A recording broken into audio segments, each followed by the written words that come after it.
I love the names on this team. They have Sixto Sanchez, and they have my favorite name probably in baseball right now, Jazz Chisholm. Showing emotion in baseball is terrible and should never be in the game.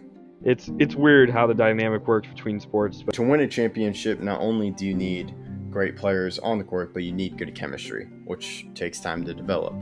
Justin Fields is a all-time talent. Corey Perry will give some veteran presence to the Canadians.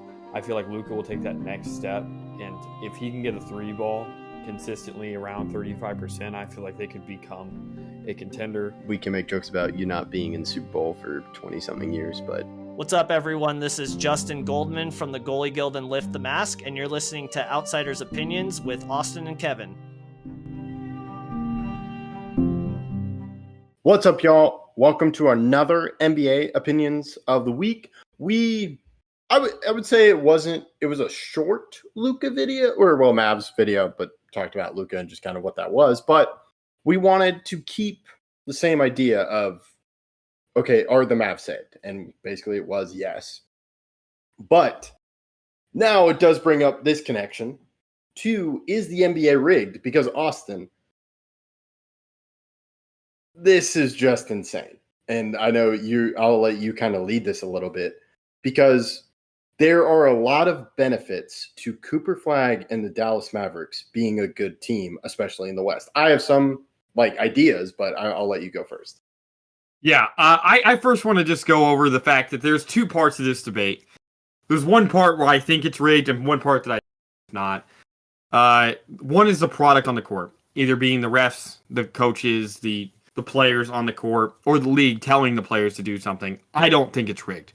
The league would benefit a lot from certain teams doing things that don't happen. For example, the Lakers this year, they lost in five, right? They didn't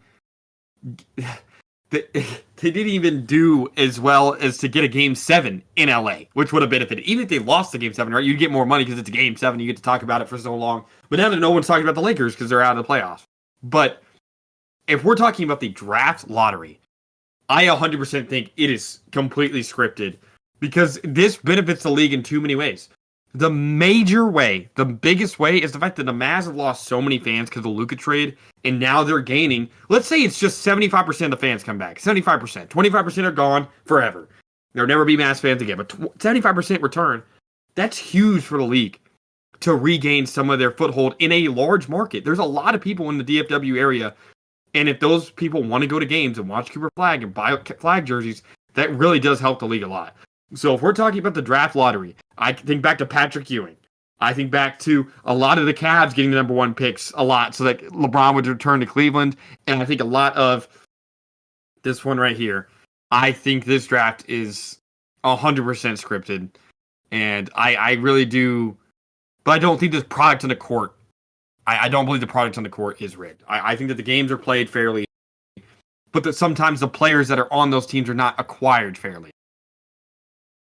Yeah, so kind of talking about that, I don't believe there are moves made, but I do think you can kind of look at, okay, was there some undercurrent with Luka being sent to the Lakers and being sent to a market, or was this just reactionary of kind of what they saw happen to that market?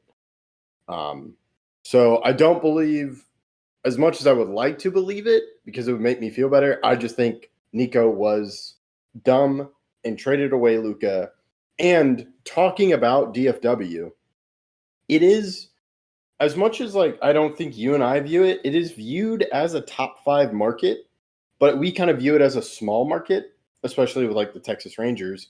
But I think the NBA saw what having a superstar was like with Luka. And that just happened by just great moves and of getting a player like that. They weren't a great team, but having that level of player really brought fans to Dallas and they were on a lot of the games, and they got taken off after the Luka trade.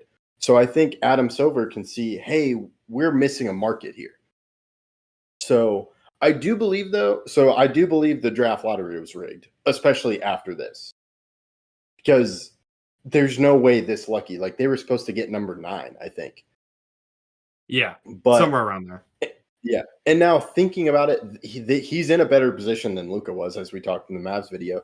but also since Luka is in the West still, this gives the option of Luka facing the Mavs in the Lakers. In the playoffs. In the playoffs. I'm not saying they make it that way, but this gives the idea of both teams are good. They face each other. I don't think the league will rig playoff series to be against each other. I don't think that happens. But it's A plus B. It may equal C. Maybe it could happen, and that I give the league credit because this is a good move for the league. But it does hurt to see because the Mavs benefited from something that should doom a franchise for 20 years at least. I wanted it to doom them because I'm part of that 25% that it's not my team, will not be my team as long as Dumont and Harrison are there. But I'm probably going to watch the games, but not from like I don't blame you for that. Because I'm so interested in what this team is like. Yeah, I understand that fully. And it also helps with, I think I mentioned this in the Mavs video, but this means Gafford probably goes to LA. Because I don't know if you saw the report. Gafford wants starting center level money. Who needs a center? The Lakers. Yeah, that makes a lot of sense. And Gafford's a solid player. He deserves starting center level pay, in my opinion. So this is a crazy turn of events, and it does make the league more interesting to watch. So I get it, but I think that the fact that some teams weren't able, it's just for some fan bases, it's brutal. It's a brutal experience to go through. The Mavs got one, gave him away like he was worth nothing, and then got him back. Yeah. And I'll kind of talk to you about what we saw with Luka of just kind of being that top level player. I think we are robbed of seeing that in Utah or Washington or Toronto. I think Charlotte as well. Like LaMelo Ball's extremely good, but Charlotte's yet to have two like star level players on the same team. So I think that there's just a lot of teams I think could have used it and weren't lucky enough to be in a situation where the league wanted to give them. Yeah, and then I'll go to another thing that I do think is rigged. I don't think they rig. I think they send players, and it's kind of that A plus B plus C may equal D. They kind of put Scott Foster, and they have a ref that makes a lot of calls where it extends the series. I could see that sometimes happens, but I don't really think so because the league would have done that for the Lakers. I don't think the Lakers get beaten 5 in pretty dominant fashion. They would have won that game in home at least. And losing to the Timberwolves. I just think that there's some examples where the series they would want to get extended and it doesn't happen.